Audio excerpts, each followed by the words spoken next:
Halloween night gone wrong. I've always loved Halloween. The costumes, the eerie glow of jack-o'-lanterns, and the way the air feels heavier, charged with something ancient and unseen. This year, though, Halloween changed for me forever. I don't think I'll ever celebrate it again. It started with an invitation. My friend Danny called me 3 days before Halloween with a proposition. "You gotta check this out, Nate," he said, his voice brimming with excitement. "I found this old, abandoned house on the outskirts of town. Total haunted house vibes. We should go explore it Halloween night." Danny was always the thrill seeker in our group.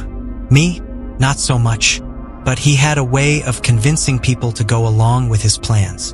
Besides, it had been a rough couple of weeks, and part of me thought it might be fun. "What's the catch?" I asked, already sensing he was holding something back.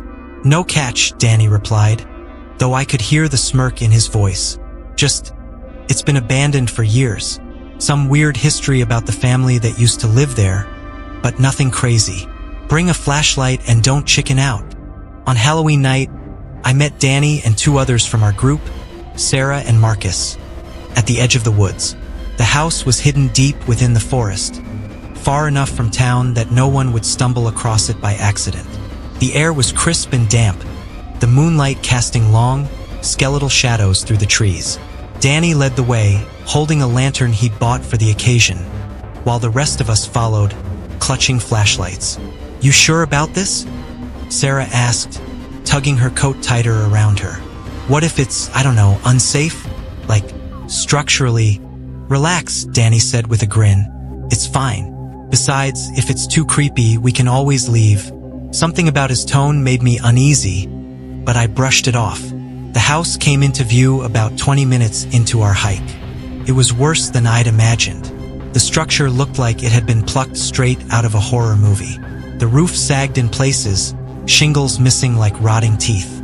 The windows were shattered, gaping holes staring out into the night. The door hung crooked on its hinges, creaking softly in the breeze.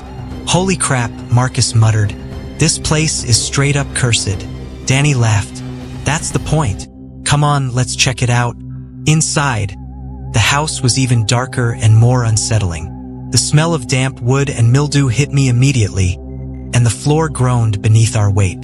We moved cautiously, our flashlights cutting through the thick darkness.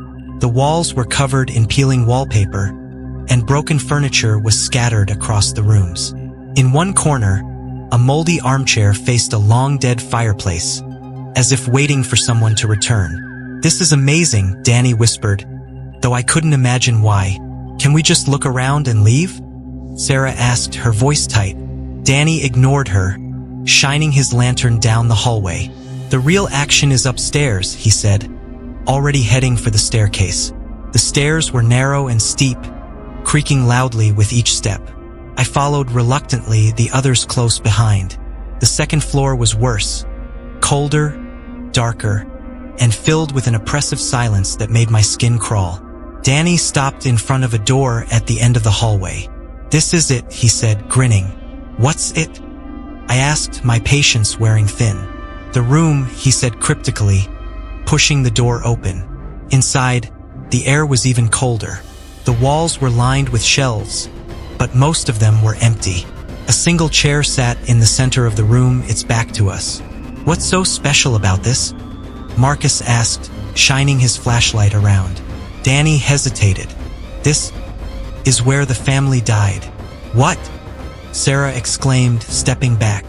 "I told you the house had history," Danny said, his grin fading. "The family that lived here disappeared one night. Parents and 2 kids. No bodies were ever found. But this room, people say it's where it happened."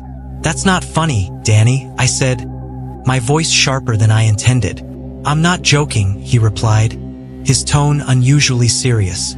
The temperature seemed to drop further as we stood there, the silence pressing in on all sides. I shivered, gripping my flashlight tighter. "Let's go," Sarah said, already turning to leave. But before she could step into the hallway, the door slammed shut with a deafening crash.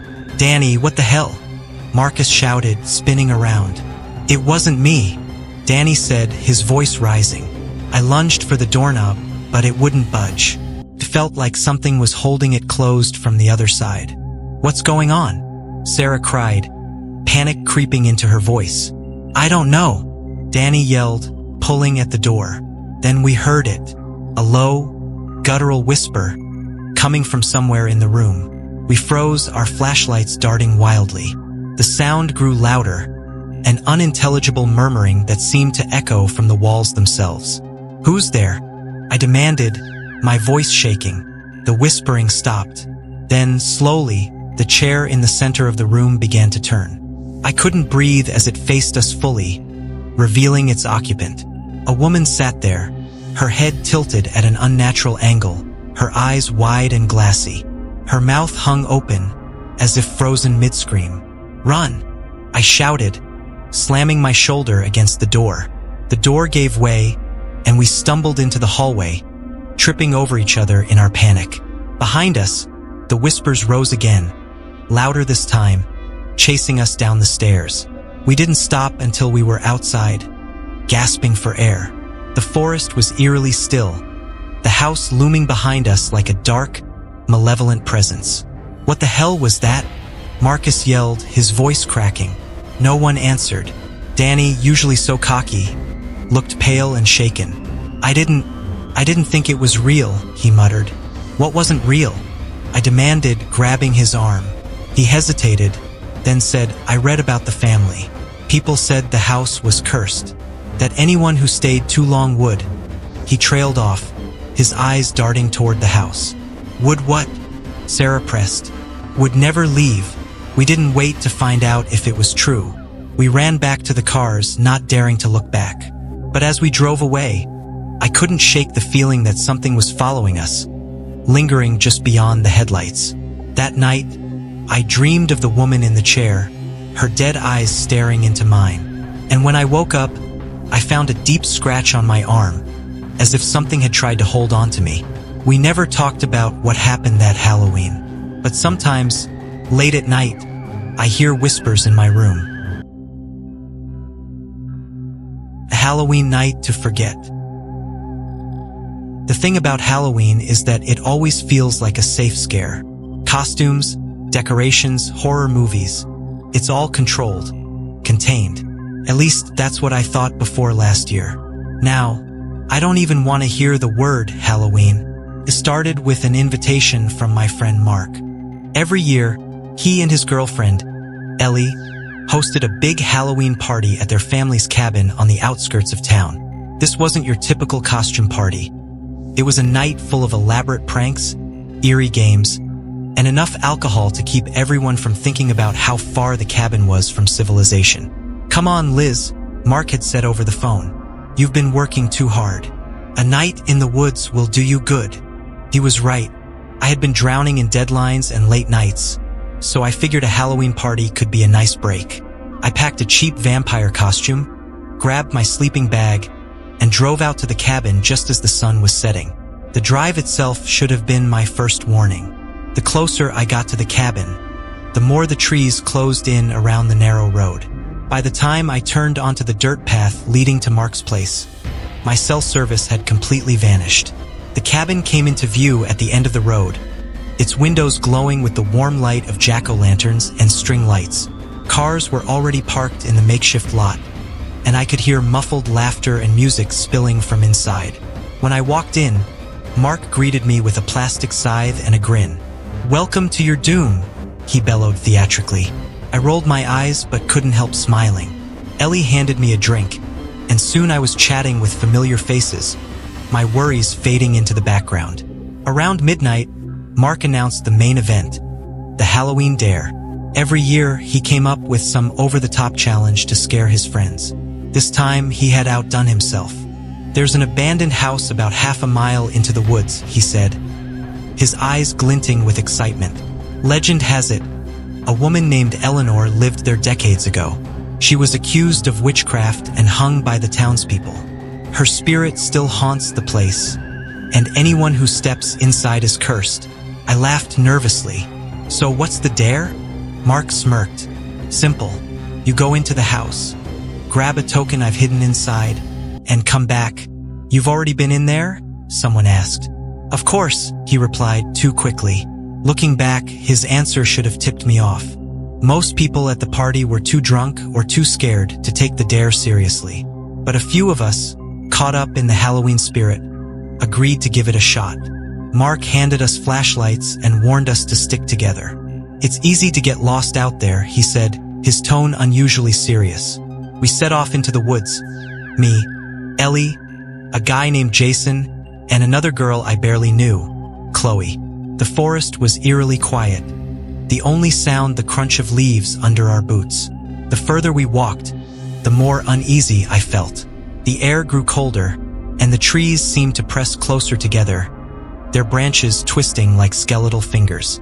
I glanced at Ellie, who was gripping Jason's arm tightly. Mark really outdid himself this time, she muttered. Jason laughed nervously. Yeah, it's all just a setup, right? Fake scares. Someone jumping out in a mask. Of course, Chloe said, but her voice wavered. When we reached the house, I almost turned back. It was a 2-story wreck, its windows shattered, the roof caving in on one side. The wooden steps leading to the porch creaked under our weight, and the door hung ajar, swinging gently in the breeze. Let's make this quick, I said, trying to sound braver than I felt. We stepped inside, our flashlights cutting through the darkness. The interior was worse than the outside. Dust and cobwebs covered everything, and the air smelled damp and rotten. Mark had hidden the tokens, small plastic skulls, in different rooms. The idea was to split up, each grab one, and regroup outside. Meet back here in 5 minutes, Jason said. We scattered, our footsteps echoing on the warped floorboards. The room I entered was small and empty, save for a broken chair and a cracked mirror hanging on the wall. My flashlight beam flickered as I swept it across the room, and I spotted the plastic skull sitting on the windowsill. I grabbed it and turned to leave, but something caught my eye, a movement in the mirror. I froze. It was faint, almost imperceptible, but I swear I saw a shadow pass behind me. My heart raced as I spun around, but the room was empty. It's just a prank, I whispered to myself, clutching the skull. Mark's trying to mess with us, but as I stepped back into the hallway, I realized something was wrong. The house had gone silent. I called out for the others, my voice trembling. Ellie? Jason? Chloe? No answer. The hallway seemed darker than before, the shadows deeper. My flashlight flickered again, and I smacked it against my palm, willing it to stay on. That's when I heard it. A faint whisper, like someone muttering just out of earshot. I couldn't make out the words, but the tone was unmistakably angry. Ellie? I called again, my voice cracking. The whispering stopped. Then, from the end of the hallway, a door slammed shut with enough force to rattle the walls. I ran toward the noise, my flashlight bouncing wildly. The door was closed, but as I reached for the handle, it swung open on its own. The room beyond was empty, except for Ellie. She was standing in the center, her back to me, her shoulders trembling. Ellie! I rushed to her side and grabbed her arm, but she didn't respond. When she turned to face me, I stumbled back, my breath catching in my throat. Her eyes were wide, unblinking, her pupils blown out until they were almost black. Her lips moved, but no sound came out. Ellie, what's wrong? I whispered. She lifted a hand and pointed to the corner of the room. I turned, my flashlight beam landing on the figure. It was a woman, her face pale and sunken, her eyes burning with an unnatural light. Her hair hung in damp, matted clumps, and a noose dangled around her neck. She smiled, revealing jagged teeth, and took a step toward me. I screamed and bolted from the room, dragging Ellie with me. We stumbled down the hallway, and Jason and Chloe emerged from the shadows, their faces pale. What the hell is going on? Jason demanded. We have to get out of here, I said, my voice shaking. Now, the house seemed to come alive as we ran. Doors slammed, walls groaned, and the whispers grew louder, overlapping into a maddening cacophony. When we finally burst through the front door, I felt a momentary wave of relief until I realized the forest had changed. The trees were wrong. their twisted shapes forming an unnatural barrier around the house. The path we'd come down was gone, replaced by a tangle of roots and brambles. "We're trapped," Chloe whispered. The rest of the night was a blur of terror. The woman followed us, her figure appearing and disappearing among the trees. Jason tried to climb one of the trees to get a better view, but something pulled him down, his screams cutting off abruptly. Chloe ran in the opposite direction and was swallowed by the darkness. By dawn, it was just me and Ellie, huddled together at the edge of the forest. The woman watched us from a distance, her glowing eyes never leaving us. When the first rays of sunlight broke through the trees, she vanished. We never found Jason or Chloe. The Pumpkin Hollow Curse. Halloween was supposed to be a fun night, a time for kids to dress up and adults to indulge in nostalgic mischief. For me, it was also a tradition to push the limits of fear. This year, I had volunteered to join a Halloween scavenger hunt in Pumpkin Hollow, a supposedly haunted forest a few miles outside town. The stories of disappearances and ghostly sightings were just the kind of thrill I craved. The rules were simple. Find 5 hidden tokens in the forest and return them to the main clearing. The first person back with all 5 tokens would win. The stakes? Bragging rights and a $500 prize. The air was crisp, the moon bright but waning. As I stood at the edge of the forest, clutching my flashlight and map, I felt a flicker of unease. A cluster of us had gathered, 6 contestants, each armed with cheap flashlights and nerves of steel. But I couldn't help noticing the oppressive stillness of the woods. It seemed too quiet, as if the forest was holding its breath. "Ready, set, go!" The organizer's voice rang out, and we scattered into the dark. The first token was easy.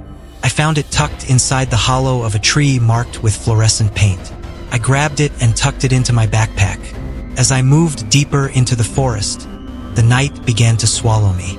The moonlight barely filtered through the canopy, and my flashlight illuminated only a small circle ahead. I passed through a grove of trees, their twisted branches clawing at the sky, and began to notice something strange. The path on my map didn't match what I was seeing. The trail forked unexpectedly, and the landmarks seemed off. I told myself it was just the darkness playing tricks on me. Then I heard it, a soft, rhythmic crunching of leaves behind me. I stopped and turned, the beam of my flashlight slicing through the dark. "Hello? Is someone there?" Silence. I waited, my breath visible in the cold air. After a moment, I convinced myself it was just another contestant trying to psych me out. I pressed on, but the unease lingered, gnawing at the edges of my confidence. The second token was hidden near an old, rotting bench in a small clearing. As I approached, the crunching sound returned, louder this time. I whirled around, my flashlight shaking. Nothing. "Whoever's following me, knock it off!" I shouted, my voice sounding far smaller than I intended. No answer. I grabbed the token and shoved it into my bag, quickening my pace back to the trail. That's when I noticed something that made my stomach twist. There were footprints in the dirt, fresh ones. But they weren't mine, and they didn't belong to boots or sneakers. They were barefoot, the toes long and splayed like claws. I swallowed hard and told myself it had to be a prank. By the time I found the third token, my nerves were fraying. The forest was starting to feel alive. The wind had picked up, making the trees groan and creak as if they were whispering to each other. Shadows seemed to move just beyond my flashlight's reach, and the distant hoot of an owl sounded more like a warning than a natural call. I decided to check my map again, but as I pulled it out, I froze. The paper was blank. The trails, the markings, everything gone. The map was nothing but a pale rectangle under the flashlight's beam. My heart raced, and I stumbled backward, nearly dropping the flashlight. Something was very, very wrong. The fourth token was located near a wooden bridge that spanned a shallow creek. At least, that's what the map had originally indicated. When I arrived, the bridge was gone. In its place was a cluster of stones, slick with moss and covered in what looked like claw marks. As I searched for the token, a low, guttural sound emerged from the trees. A growl, deep and menacing. I froze, my flashlight darting frantically across the underbrush. The growl grew louder, closer. Then came the footsteps, heavy and deliberate, approaching from my left. I turned and saw it, or at least I think I did. A figure, humanoid but wrong in every way. Its limbs were too long, its face obscured by a veil of shadow, but its eyes, yellow and glowing, pierced the darkness like headlights. I stumbled back, nearly dropping my flashlight. My voice caught in my throat as I turned and ran, the forest seeming to close in around me. Branches whipped at my face, and the ground seemed to shift beneath my feet, but I didn't dare look back. By the time I found the fifth token, I was shaking so badly I could barely pick it up. My flashlight was flickering now, its beam weak and unreliable. The forest had grown darker, the air colder. I wanted to leave, but the trails no longer made sense. They twisted and looped back on themselves, leading me in circles. The trees seemed to lean closer, their gnarled branches stretching toward me like skeletal hands. And then I saw them, figures in the distance, standing silently among the trees. Their forms were indistinct, blurred as if the darkness itself was swallowing them. I called out, hoping they were other contestants. They didn't answer, they didn't move, but their heads turned toward me in unison, and I knew, deep in my gut, that they weren't human. I started running, my breath coming in ragged gasps. The forest felt endless, the trees stretching into a black void. My flashlight gave one last flicker before dying completely, leaving me in total darkness. I stumbled blindly, my hands outstretched to avoid slamming into trees.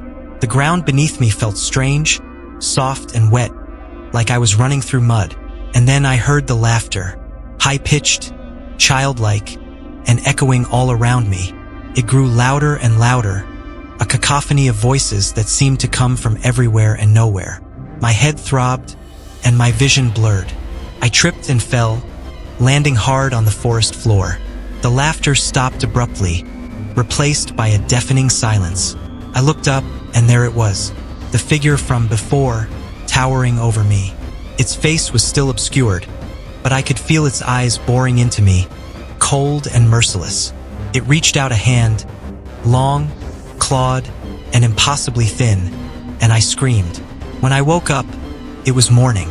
I was lying at the edge of the forest, my clothes torn and muddy.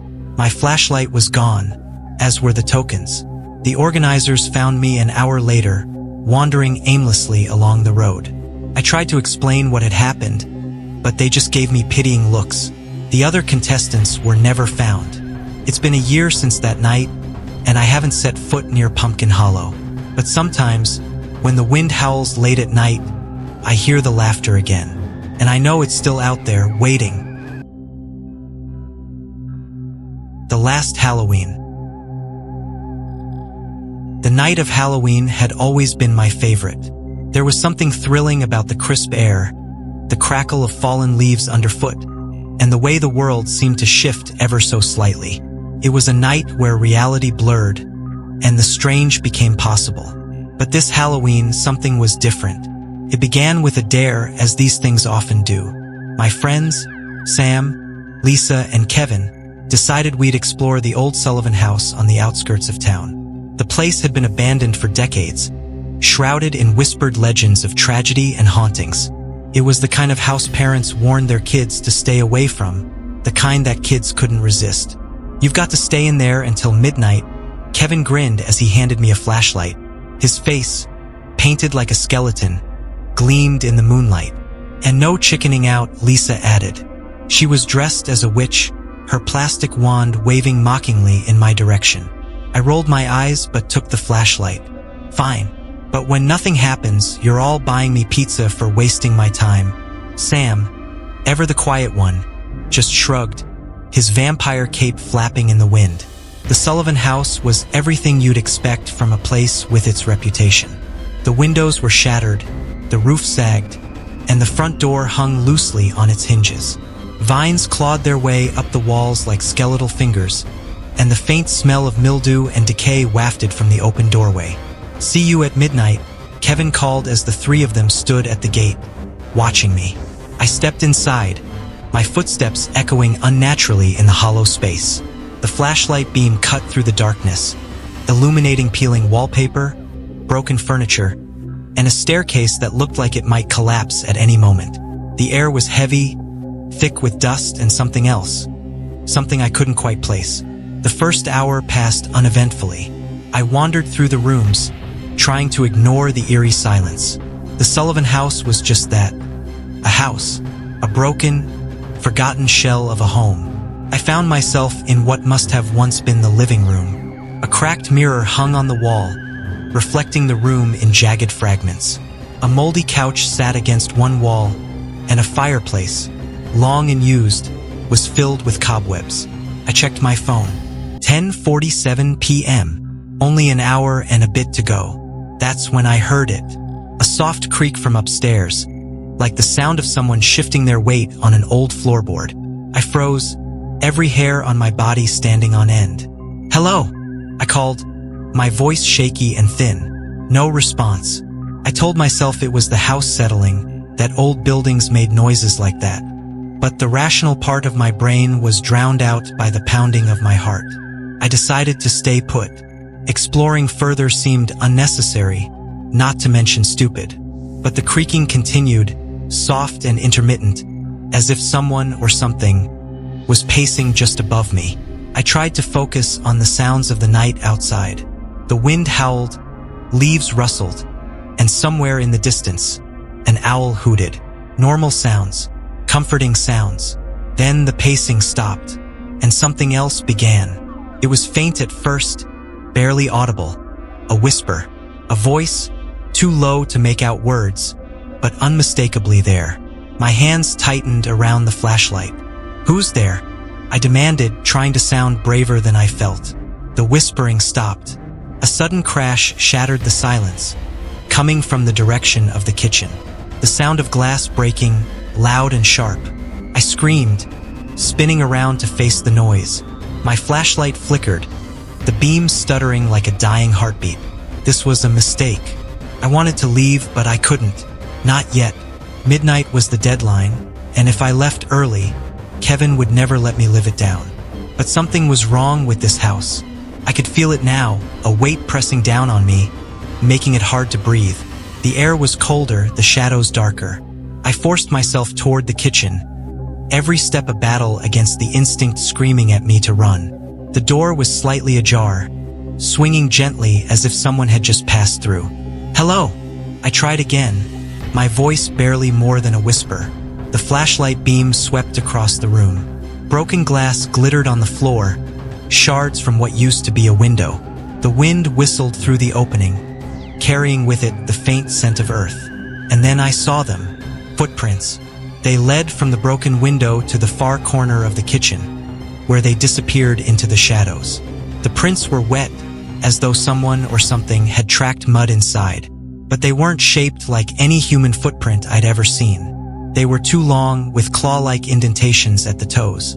A loud bang erupted from upstairs, followed by the unmistakable sound of laughter. High-pitched, childlike, and wrong. I ran.